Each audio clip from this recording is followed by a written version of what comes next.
يعني ياما، يا غلبك يا فتكات. شفتي يا بنتي يا بوسي؟ شفتي اخرة اللي تمشي ورا كلام التيك توكرز والعيال اللي بيطلعوا بشعرهم المنكوش ده؟ قال ايه؟ كلي بصل اخضر الصبح وبالليل، ده ديتوكس وبيمسح الدهون مسح. عيني عليكي يا فتوكة يا غلبانة، بقيتي ماشية في الشقة زي البورص الدايخ.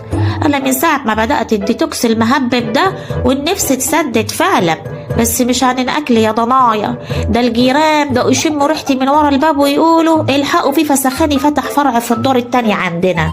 ده دايت ده أنا بقيت ماشية قنبلة غازات متنقلة، ولا الدهون اللي شكلها قاعدة ومتربعة وعاملة جمعية جوه جسمي. عايزة أقول لكم ولا اتهزت، أنا اللي بقيت بدمع من غير سبب كأني رد سجون خارج من التحقيق. يا ظهرك يا فتوكة، قال ويقولك البصل بيحرق. هو حرق فعلا، حرق دمي وكرامتي قدام المحصل اللي شم ريحة البصل وطار من قدامي من غير ما ياخد الوصل.